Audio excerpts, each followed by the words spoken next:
For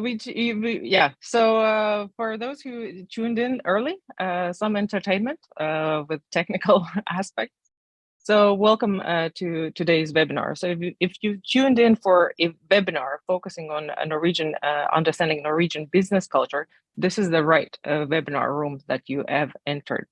So we have 1 hour ahead of us with a great lineup of speakers who have agreed to join us as part of the Norwegian Culture Week in Latvia. And yes, hopefully at the end of this hour, you'll walk away with a little bit better understanding what is about the main things Norwegian culture related, and also some topics and pertaining to what's going on in the Norwegian business these days. So some household things. So this is a webinar format. It is recorded, and we'll try to provide a synopsis after the event. So with that, if you will have any questions, please post them in the chat, and we'll address them accordingly. So to open the stage, we'll have Austris, Keišs, who's the deputy head of LIAA office in Norway. Walk us through a little bit of what is the relationship between Norway and Latvia business-wise, and what, so we set the stage about the conversation of today's event. So, Austris? Good morning and welcome, everybody. It is pleasure to be here today, and thank you for having me. It is great to see that so many companies are interested to learn more about the Norwegian market and Norwegian business culture. My special thanks to you, Ilze, for not only organizing this event, but the entire Norwegian Culture Week in Latvia. There are many exciting events coming up right up till 17th of May, when the Norwegians celebrate the Constitution Day. So feel free to check them out. Myself, I recently joined LIAA office in Norway, and I work with export promotion with my wonderful colleague Evita has shifted her focus on investment attraction. So just to clear it up, that magnificent building in the background is not our office. I wish it was, but that's the Oslo Opera House. And it has been really exciting to join LIAA, especially considering that Norway is one of the most dynamic and fastest growing market for the Latvian companies. In 2022, the volume of export to Norway increased by 33% in comparison with 2021. So as you can see, the trade between Latvia and Norway is booming and blooming. Top export industries are traditionally wood products, such as prefabricated wooden houses, furniture, etc. Metal products, such as iron or steel, metal structures and their parts. And other strong exporting industries to Norway are electronic devices and mechanisms, as well as different vehicles. I have to say that for some industries, it is more challenging to enter the Norwegian market. For example, food companies, since Norway is not an EU member state, they are a bit more protective about some of their industries like food, meaning there are more regulations a company need to pay attention to. Of course, it is not impossible, but there are more steps to take if a food company wants to enter the Norwegian market. On the other side, we see that Latvia has become an attractive business destination for the Norwegian investors as well, since there are many success stories coming from Norway. In Latvia, Norway is a top 10 investor with approximately 250 Norwegian companies operating here and providing job to more than 6,000 people. I would say there are several factors which contribute to this close cooperation. First of all, of course, it's geographical proximity and good logistics opportunities. This means that Latvian companies can ensure fast deliveries, low risks, and be competitive in terms of cost. It's also language skills. I would dare to say that the willingness to learn Norwegian and other Scandinavian languages increases slowly but steady as well in Latvia. Knowing Norwegian is a big competitive advantage if a company wants to work in Norway. In this regard, the Latvians are one of the most skilled in the whole Europe. Maybe just a quick fun fact, 54% of the Latvians can speak at least 2 foreign languages, which ranks us first in the whole Europe. Of course, one might say that mostly it is English and Russian, but I think more Scandinavian and German languages are coming in and taking over alongside English. I'd like to say that there is not only geographical, but also cultural proximity between Latvia and Norway, which of course facilitates understanding, but our excellent line of speakers will get into that in a moment. As you know, the devil is always in the details, as they say. Moving on, how can we at LIAA Norway office assist you? One of the most common ways to help is that we create potential partner lists and gather the contact details, as well as make small market overviews. If the capacity allows, we help also to reach out to potential partners and organize meetings as well. There are only the 2 of us at LIAA Norway office, so we can reach out to 7 up to 10 potential partners for one company. We organize events, or at least explore events in Norway where we could potentially pitch in some Latvian company as a speaker to get them more attention and networking opportunities. Also, we work really closely with our great colleagues from the Latvian embassy and the Latvian ambassador in Norway. For example, if you have a meeting in Oslo, we can kindly ask our embassy colleagues to provide a meeting room, which is completely free of charge and can be useful, especially if you are visiting Oslo for the first time. And of course, then there can be many other ways how we can assist, which is more like case by case, and is sort of a bit creative approach to the job. As an example, at the end of April, we were partners at a big emerging tech conference, Oslo Big Data Day, where we showcased language technology company Tilde. Their representative, Kristina Metuzale, has kindly approved that I can include this example in the presentation. Tilde gave a great presentation on language technologies and how they can help boost efficiency. We helped to reach out to potential partners, organized meetings, and provided organizational support where it was needed. So we encourage you to contact us at LIAA Norway office. From what we've seen, it is always much easier to get export presence when there is a local partner who speaks the language, can help with the field work and understands the Norwegian business culture. So feel free to contact me. I will leave my contact details in the chat. That was a brief introduction from me. Once again, thank you for having me. We at LIAA really appreciate our Norwegian partners and what the Norwegian Chamber has done for the Norwegian and Latvian business community. Thank you, and Ilze, I'm giving the floor back to you. Thank you very much, Austris. This is to set the stage, what's already there, and our goal is to create more collaboration between the 2 countries. And in this context, I'm very honored to be joined by Karin Ellis, CEO of Ellis Culture, who is an IT expert herself, but with a long track record in building intercultural awareness and understanding. And Karin is also author of Working with Norwegians. So Karin, welcome. The stage is yours. Yes, good morning, everyone. Can you see my screen? Yes, thank you. Yes, good. Yes, so my name is Karin Ellis, and I am the founder and CEO of my own company, Ellis Culture. I have 30 years of work experience from multicultural environments where I have worked with in large Norwegian companies with an international presence. And I have been 20 years a leader of multicultural teams. And I have worked with IT outsourcing and global sourcing.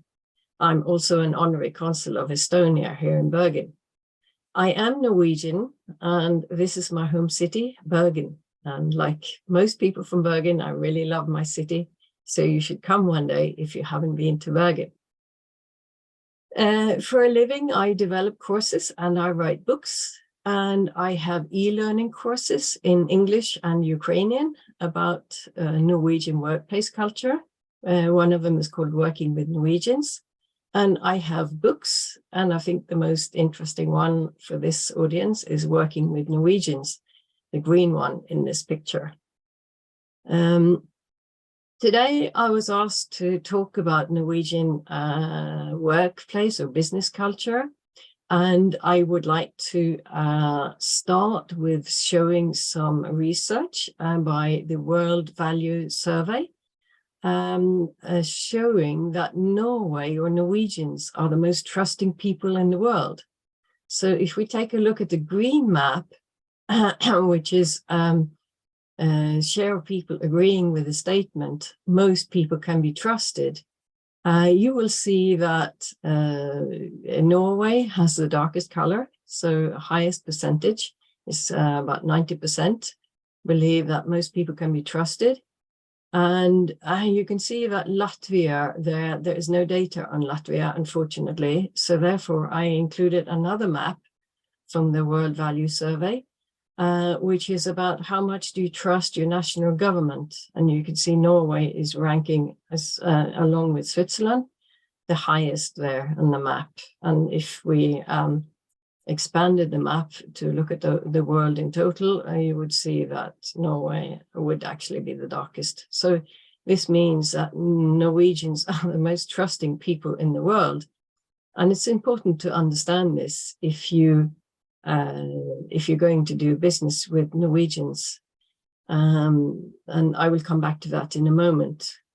So with the Norwegian business culture, when I started working in multicultural teams and also internationally, I discovered that the Norwegian business culture is in fact very different from most other European business cultures. So I think a mistake that's easy to make for Latvians is to think that because Norwegians and Latvians in their private lives function so well together, we are very similar, it's easy to underestimate the cultural differences in the workplace, because Norwegians are a bit different from many other cultures. So trust has already been mentioned. And if we take the trust into the work culture, in Norway, we expect people to be accountable by themselves without being supervised or follow up. So I will show you a little bit later that Norwegians are also, according to the World Value Survey, the most independent people in the world. And we have an expression in Norway, which is frihet under ansvar. And in English, it translates into with freedom comes responsibility. So this means that people are expected to take responsibility without even being told, explicitly being told to do so. We have a high level of transparency. For instance, we are able to check how much people earn and how much tax they pay. It's very transparent in Norway.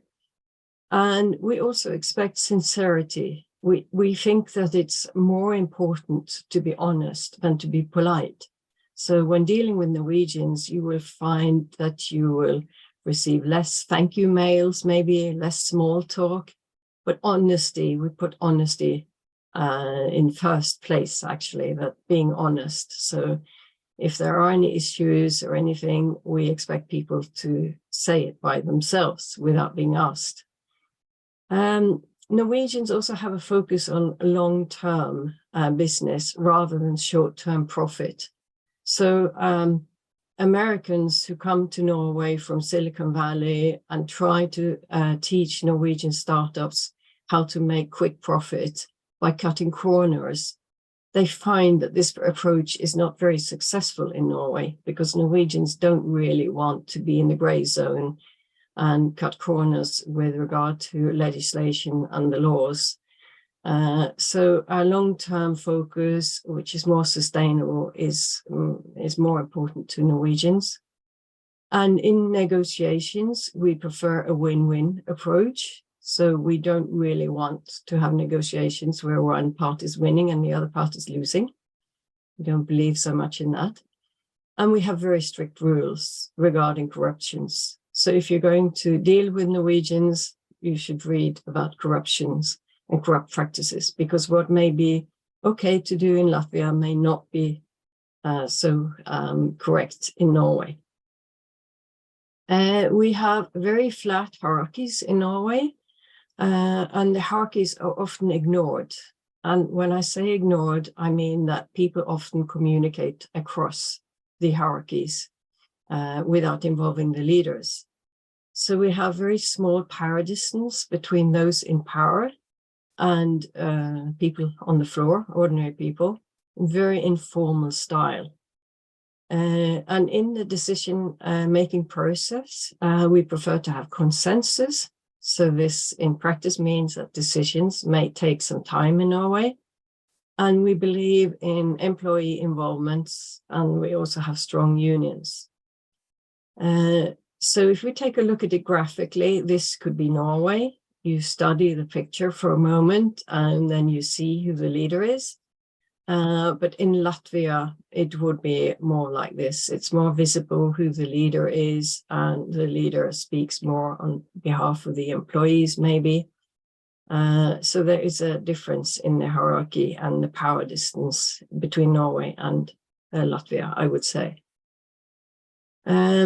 In Norway, we also have a high focus on health, environment, and safety. So we have safety in all settings, also in private lives. So we have a focus on that. And we also have a strong psychological feeling of psychological safety at work. So people feel secure. They are not so afraid of making mistakes. They know that making mistakes is part of a learning process.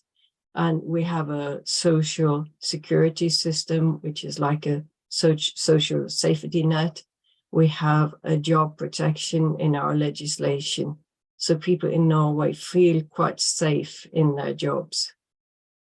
The last thing I wanted to mention was that Norway, according to the World Values Survey, Norway has been rated as the most independent people in the world.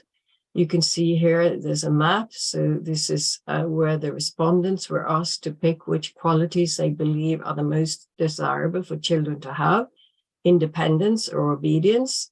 And you have independence on this left-hand side here, and obedience here. And you can see Norway right on top, even higher up than the Scandinavian neighbors. So this means in practice that I would say in Norway, the biggest challenge often with working with Norwegians is a lack of clarity. So Norwegians tend to have a focus on what and very much less on how to do things. So we do have in our culture, many have a preference for use of common sense and improvisations rather than detailed guidelines. So for many Norwegians, it was said earlier today, the devil is in the details, but I think maybe not all Norwegians believe that. So in Norway, I see compared to other countries that I have worked in and with, there's very little guidance and lack of clear expectations. The scope is not always clear in projects and readily made when the project starts. There's not always a clear, usually not a clear mandate. And at least in the projects that I have taken part in, that I've seen, there's been some improvisations and learning by doing in the projects, and details have been sorted out during the progress of the projects. I have also seen, when I worked as a global sourcing manager with IT outsourcing, I saw that in Norway, we had processes, but they were only on a high level, and specifications were not very detailed, and documentation was often missing. And when our international counterparts asked where the documentation was, Norwegians would typically respond, "Oh, it's in my head." There is also in Norway a lack of follow-up, and I think this is linked to the trust. So we trust that deliveries will take place. There's no need to follow up, is like the philosophy. And we also expect people to be self-accountable. So this is with freedom comes responsibility. So we expect people to tell if they have a delay or a problem. And the last thing I wanted to mention was an area of misunderstanding is the indirect language of Norwegians. Most Norwegians believe that they are quite direct, but I have found this is not the case. So for instance, Norwegians don't like to show authority.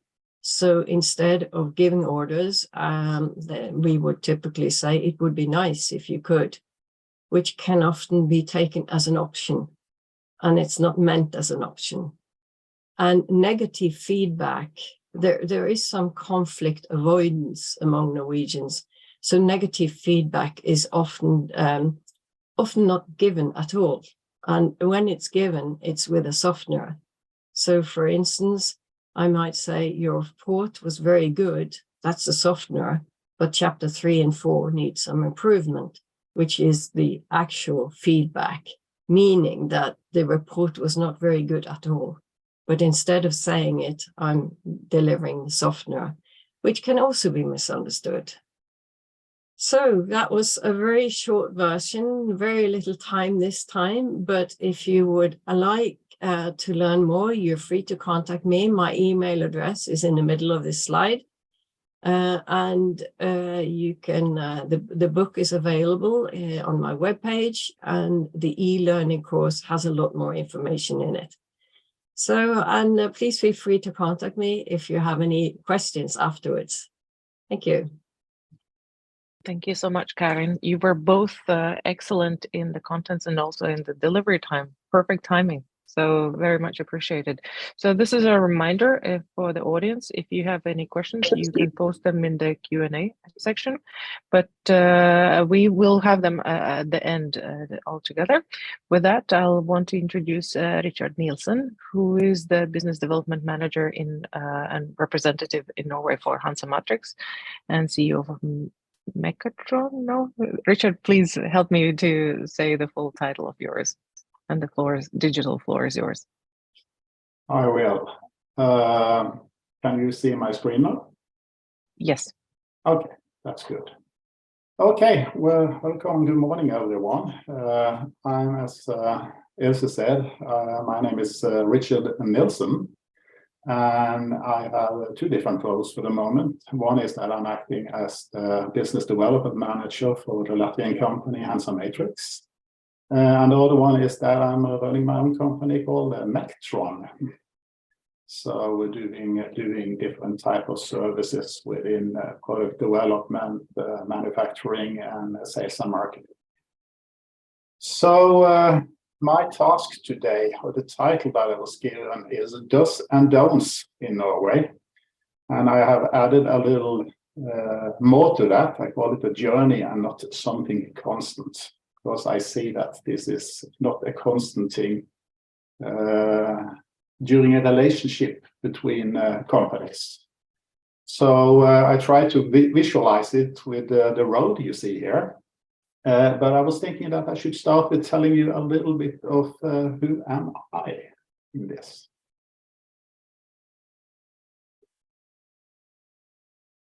So this is me. I'm an old person now, 61 years old.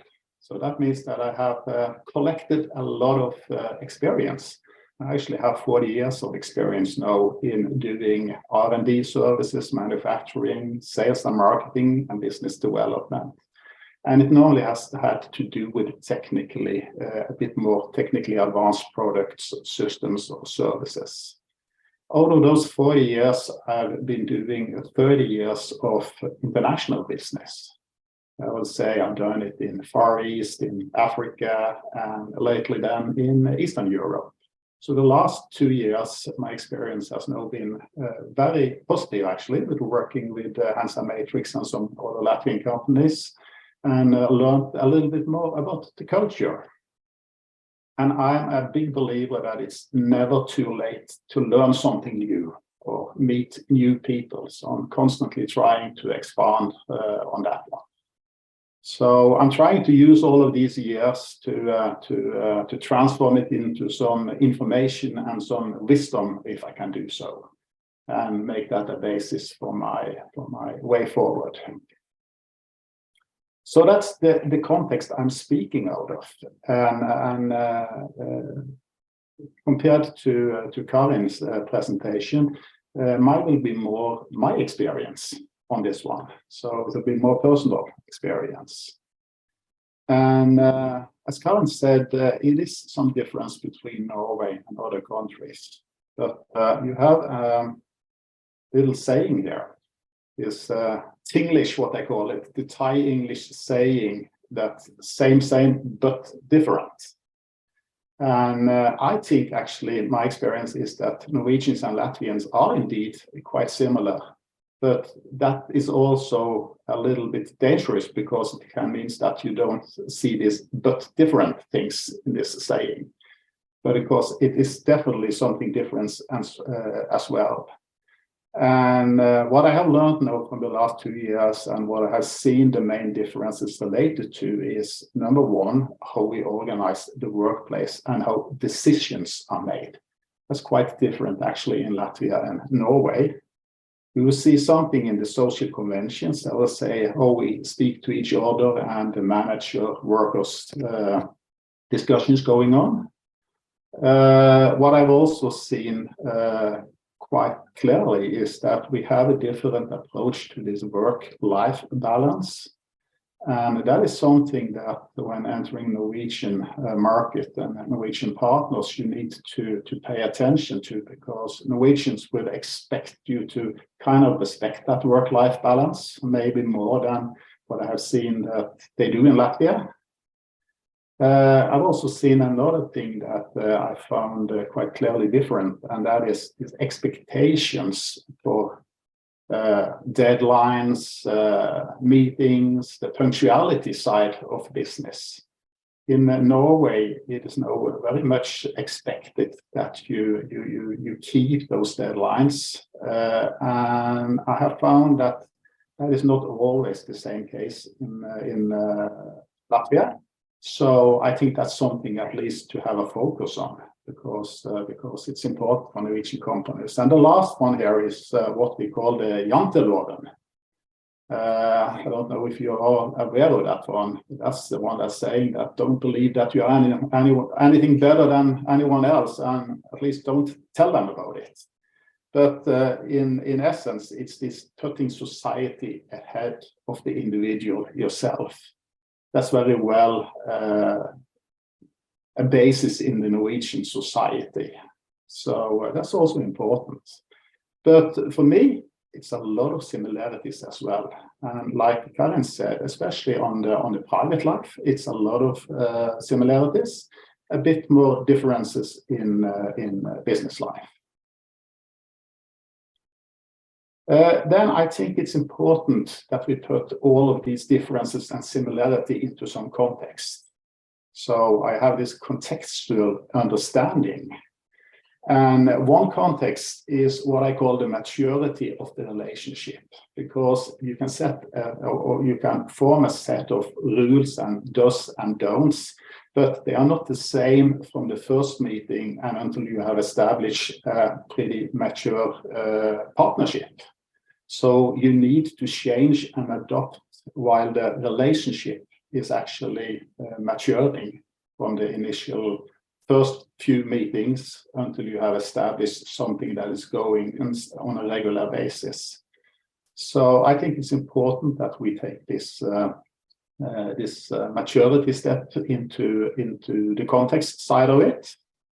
The other side is Norway one country, or the several countries? I think we can all agree, at least as of Norwegians here, that we are actually not the same one here. You will see differences between Oslo, Bergen, northern part of Norway here, which is actually clearly in the business relationship. And I can very well remember I was actually acquiring a company in Oslo here in the late 90s. And when they had the first get-together to get to know each other, we should all present ourselves. And the people from Oslo, they were presenting themselves quite formally, actually, with the full name, title, achievements, responsibilities. And then when the people from Bergen started to present themselves, the first one said, "Hi, I'm Morten, and I'm from Bergen." That's all. So it was quite different to the approach and the formality between the eastern and the western side of Norway. So also take this into consideration, that you can maybe not use the same rules wherever you are operating in Norway. I found that's a bit the same in Latvia as well. Currently, I'm working with people from Riga and also from Ventspils, and I can see the difference between those two places as well. So it's probably nothing special with Norway, but we are a long stretch country, so it's maybe more visual. Then when we come to decision, how are decisions made in Norway and Latvia? I try to visualize it here. What I find here is that in Latvia, most decisions are taken on the management level, while what you would see in Norway is that decisions are taken everywhere, on all levels in the organizations. And what does that means for the way of working with Norwegian companies is that you need to understand the organization. You need to make contacts, build trust on all levels before you're actually pushing the business side of it. And trust is, as we know, is built by your own knowledge, your honesty, your punctuality. So you need to build that on a lot of different places in the organization. Also, to know something about your customer's activity is very much appreciated in Norway, so that you have some domain knowledge. So you need to spend time also to understand that side of your partner's relationship here. Because that way you can actually get involved as a discussion partner, and then you become a part of the decisions that is taken. So I find that very, very important to make success in Norway. The last thing I have highlighted here is actually that we also have a bit different approach to problems. And it's again shown a little bit here, but what I find here is that problems are handled different in Latvia to what the Norwegian counterpart would expect. In Norway, we are used to think that a problem is not necessarily a failure, and are not afraid of informing about it. But at the same time, we have this saying, as also Karin said, freedom with responsibility. And that means that we expect not only to be informed about potential problem, but also that that person come up with 1 or 2 potential solutions to the problem, that you actually present a solution. This is a possible solution. So my experience so far is maybe that the Latvian companies is a bit more towards the left figures that will say that problems is coming a little bit hidden and a little bit ashamed. While my recommendation would be to have a proactive approach to problem solving, because then it will become a competitive advantage to you. It's not the problem that is the big issue, it is how you solve it. And I can actually see that we are doing that a little bit different in Norway and Latvia, and I think it would be good for Latvian companies to adopt a little bit more to the style that we have in Norway, that you are actively approaching the problem and trying to also suggest some good solutions, because that would help you a lot in the relationship. And that was all that I could reach in my time here. Thank you so much, Richard. You sort of showed the example of a point that you were making on the punctuality. So similar to Karin, you nicely managed to present this rich content in the allocated time. With that, thank you. To follow up and to conclude today's session, so we heard two insights from the first two speakers in the Norwegian business culture, but also for you to understand, because many of you operate and work with the clients and partners in Norway. So Petter Sverstad, Eriksen, will give you an insight what Norwegians, what's itching, and both from the economic and from the legal point of view. So we'll have a little insight what's topical, what's burning in Norway. So you get the context of today's conversations, how to do the business with Norway. So Petter, welcome. The floor is yours. Thank you, Ilze, and thank you for having me aboard once again. It's always a pleasure to cooperate with you, and thank you for inviting me. My mission today was to say something about legal hot topics. That's how I interpreted it anyway, and in order to do that, I feel that I need to say a little bit about the climate in Norway at this time, the climate for the business areas at least. In my introduction, I thought I'd just say first a few words about who I represent, who we are. My name is Petter Sverstad Eriksen, as I said. I'm a partner in Codex law firm. We're situated in the Oslo city center. We're about 80 employees, and we are a full spectrum law firm. We assist with most types of legal issues, and we have a turnover of approximately 120 million kroner a year. And we're very proud of the fact that we were the first climate neutral law firm in the world, proclaimed by the UN in 2019. Just to set the scene a little bit about what's going on in Norway before I go on to the legal issues. When I spoke to you in January, this was the case. The picture you see there is of the Director General of the Norwegian Central Bank, and at that time, Governor Ida Woldenbakke said that she was thinking that the interest rates would increase in March. At that time, the policy rate was 2.75, and it seems that she knew what she was going to do, because this last week, the policy rate was raised to 3.25%.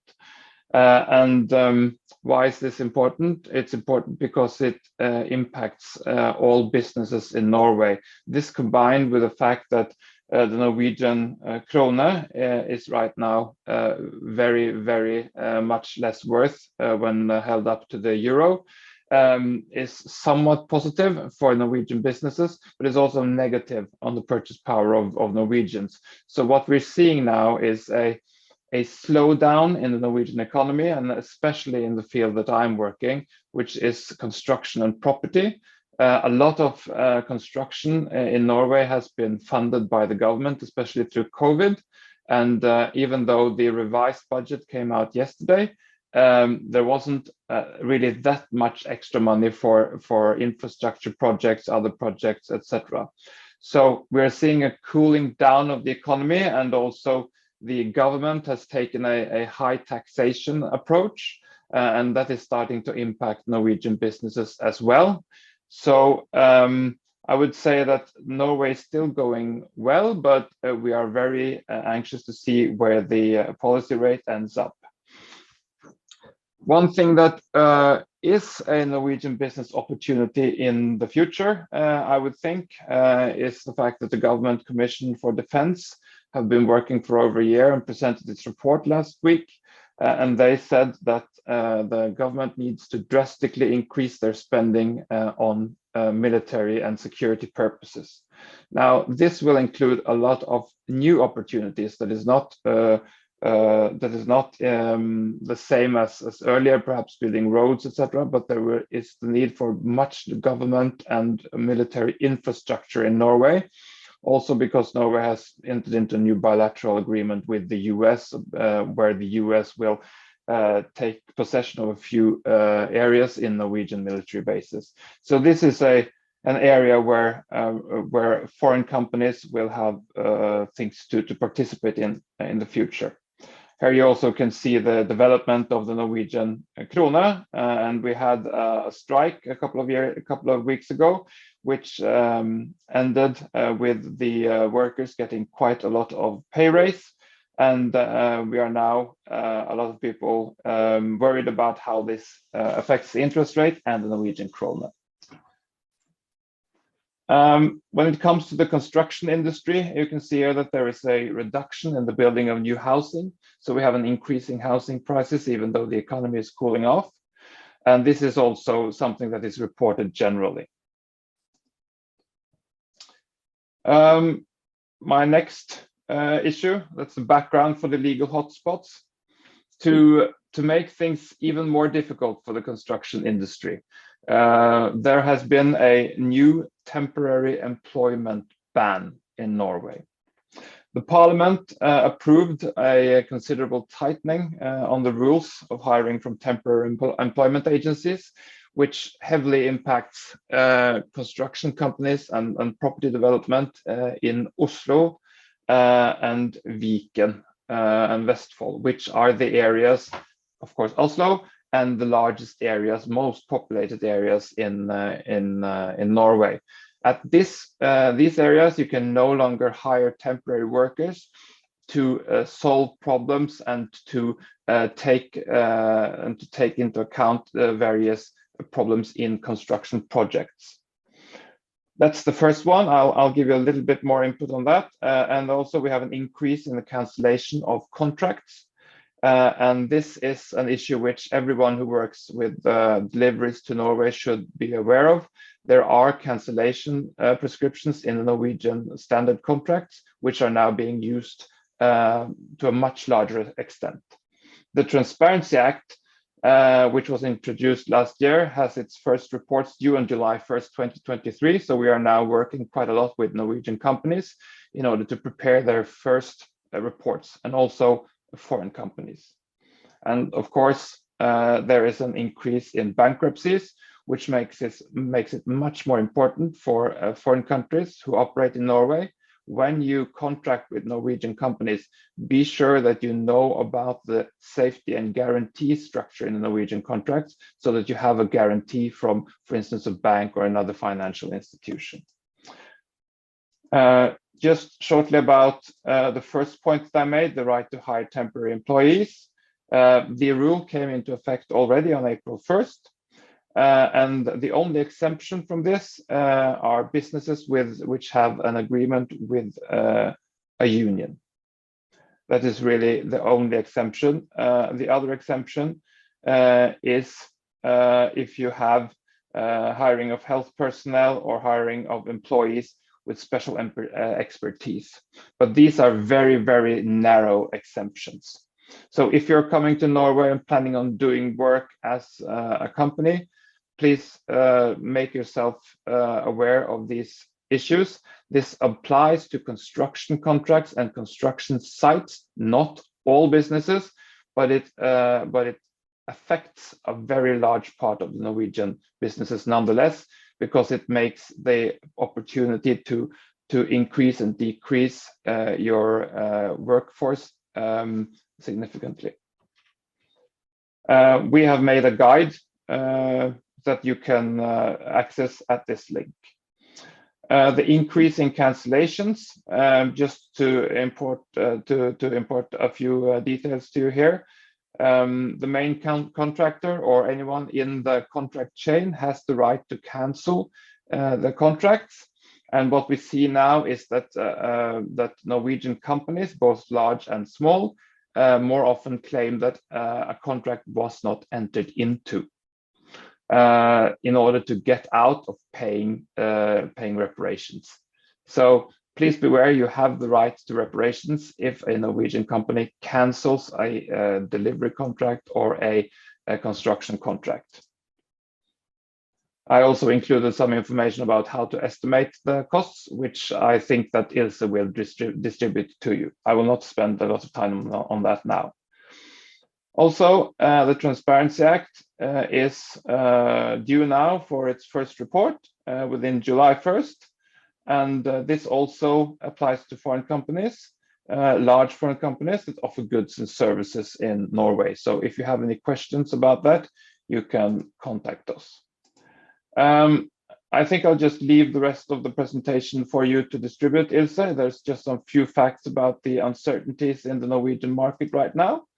And if you have any questions about this, you are free to contact us. Thank you.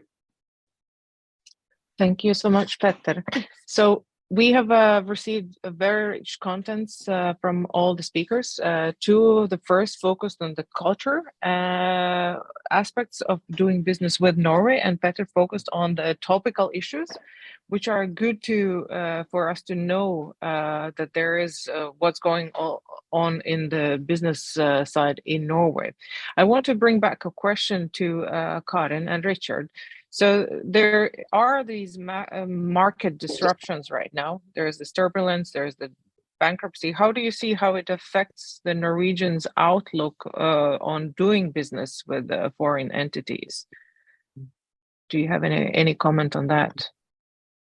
I can say something because I'm working a lot with the aquaculture market, and that is of course one side of the Norwegian market that's been affected now by new tax regulations. What I see here is that the long-term view for those companies or those markets today is still positive, but it's a lot of uncertainty, like Petter pointed out there. It's a lot of uncertainty going on now, and that means that things are moving slower, so decisions are taking longer. But I haven't seen any signals so far that any market or customers will kind of disappear, but they are slowing down for the moment. So you would need to take into account that things takes a little bit longer in some markets now. Karin, is there any comment from you, or you pass on the question? You're muted, Karin. No, I agree with Richard's perspective. Yeah. Mm. So this is something that I want to bring the cultural element and also the legal element. We've been discussing how many things should be laid out, like the aspect of contract. Like Karin mentioned, there is this space. So the lack of clarity, but how do you negotiate in terms of how much of the cooperation needs to be laid out for those companies that are engaging in business relations with Norway? Would you advise of more of writing down or less of the writing down? Are you asking me or probably? Well, I'll probably start with Petter. Yeah, I thought that that Karin's description of Norwegians was very interesting and very apt, because what we see in the Norwegian, I work with large production contracts, and what we see is this lack of expectation, clear expectations, lack of scope, lack of mandate, lack of clarity. This all contributes to the fact that Norwegian construction projects are one of the most disputed projects in Europe, because you have large disputes in almost all larger contracts because of some sort of lack of clarity. And you can say that Norwegians are not that fond of paper. And I, of course, as a lawyer, I want to, and I'm working with the businesses to implement clearer, more concise, more full contracts. But the people and the actors in the businesses are still there, that they really just wanted to have an agreement, shake hands, or write something on a napkin, and that does not build great clarity. I think I can follow up on that one, because this lack of clarity combined with the general trust we had in each other often means that we enter into relatively large contracts based on very vague documentation, and hope that it goes as well as we planned for. But I also experienced that if you really get into problems, that's a weakness of the Norwegian business culture. We are not more strict to having the documentation in place. So it seems Austris had a comment. Yeah, thank you to all my fellow experts. I have a somewhat provocative question. Considering the uncertainty Petter mentioned in the Norwegian economy and at the moment, and that the Norwegian krone is quite weak, and considering all the economic consequences, is there a growing debate in Norway whether the country should join the Eurozone? Yeah. What can we say? Yeah, there is a debate. Yeah. Yeah. But is it a possible scenario in a foreseeable future? I don't think so. It's very, the population is very divided on this still. But it was raised at the Conservatives' annual meeting a couple of weeks ago, and some commentators speculated that the previous foreign minister would not be allowed to raise the question if it was not approved by the former prime minister, Erna Solberg. So perhaps something is coming, but I agree with Karin. The population is very divided, and a lot of people also see the EU as sort of the core of part of the problem, which are high energy prices, electricity prices, etc. So it's a very complex question. Yeah. I guess it's always been a discussion all the way since we decided not to join back in the 70s, or whenever it was. But I haven't seen that as any more discussions these days. I think it stays the same and still very much kind of 50-50 divided. So it just remains that. So we have 4 more minutes before we need to close, and I see there's a question that has been brought up by one of the participants on the business and private life balance. For instance, there's a question regarding out-of-office holidays. Here in Latvia, we had national holidays during the Easter, though we worked other days in that week. So, but in Norway, all of their export prospects were not working the whole week. So can you make how to manage the public holidays in an intercultural setting where? Yeah, perhaps I can answer that because I have experience from it. I think if you're dealing with Norwegians, you should find out which public holidays are in Norway, and also what the norm is related to. Like Easter, we have some official holidays, but quite a lot of people still take more days off, and find out what is common. So discuss with your counterparts, I think would be my advice. When are the public holidays?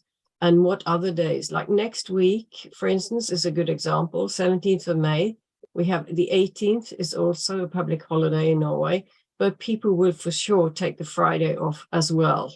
Yeah, and since you have all those days off, they may take Monday and Tuesday off as well. So I think it's important to discuss these things and make like a kind of a calendar to have predictability in your work. Thank you very much for the practical advice, Karin. I also wanted to throw in something that Karin mentioned on the long-term outlook, and that also comes to the legal business, where this sustainability is a driving force for many things. You're far ahead in many domains than compared to the Baltic countries. Can you comment the context? How should Latvians understand the Norwegian outlook on the sustainability and the future? If there's even a way to respond to that. I think sustainability, having products that are sustainable for the future, and also having a good reputation. This is linked to the transparency. Norway is a small society, and so is Latvia. But if you get a bad reputation in Norway, it's linked to the trust also. It's very hard to change that reputation. So I think with business relationships, it's very important. You could think that Norwegians may be a bit naive, and maybe we are. But if you ruin the relationship, it's kind of game over in a way in the Norwegian market, maybe for you. So it's very important to live up to that trust and deliver good products that are sustainable, and also build good relationships and live up to, even if you only have a contract on a napkin, it's still valid in the Norwegian perspective. Mm. Yeah. Very much appreciate, Karin. Yes, Richard. Yes, I can tell from my own experience now representing a Latvian company in Norway, and the approach that has probably worked the best is what I call this open book approach, where we are going from discussing prices to discussing actually costs, which we can influence both parties. So that's what we are working with the customers now. We are trying to minimize the cost. So it's a totally different negotiation or discussion, and that creates a lot of trust because you actually work for the same goal. So that also has to do with the sustainability in the business relationship, is that you are trying to put yourself on the same kind of the same side of the table, working for a common goal. So in Norway we are used to doing a lot of project work, and I often see sales process as a project work, because then you have a common goal together with a customer. So I think that's a good approach to doing business with Norwegian companies, is to regard it kind of like a project and try to identify some common goals that you have in that project. Thank you very much, Richard. And any closing remarks from statements from Petter and Austris, as we are running out of time for today's session? I could just quickly note add to what Karin said, that one of the things that really would harm your reputation in Norway is, and has done in the past, is worker conditions. If you have workers in Norway and you put them up in a building that it would be quite acceptable somewhere else, and the Norwegian papers find out this, or the Norwegian government, this will be really a strikeout in Norway, which would get huge newspaper articles about it. And the same goes for sourcing of material and goods from questionable sources. Thank you, Petter. And Austria, any comments from you? Yeah, in the context of export, I think the key words could be patience and building trust, as well as playing by the rules. As my fellow colleagues mentioned, Norwegians have a very open and democratic approach to decision making in the organizations and companies, and it means that the decision to make a new partnership could take longer time. And from LIAA, I wanted to say a big thank you to my fellow speakers. It was very generous of you to join us and give valuable insights in the Norwegian business culture. So thank you. And also big appreciation from me, from the Norwegian Chamber of Commerce in Latvia, for LIAA in co-hosting this event, and our excellent speakers for really sharing your time. And we hope that the participants will walk away with some better understanding of what Norwegians are like, what the business culture is like, and also what are the current hot topics in Norway. So with that, may you all have wonderful Friday, and we hope to see you in the next events of this Norwegian Culture Week in Latvia. So thank you all. Thank you. Bye. Thank you. Bye.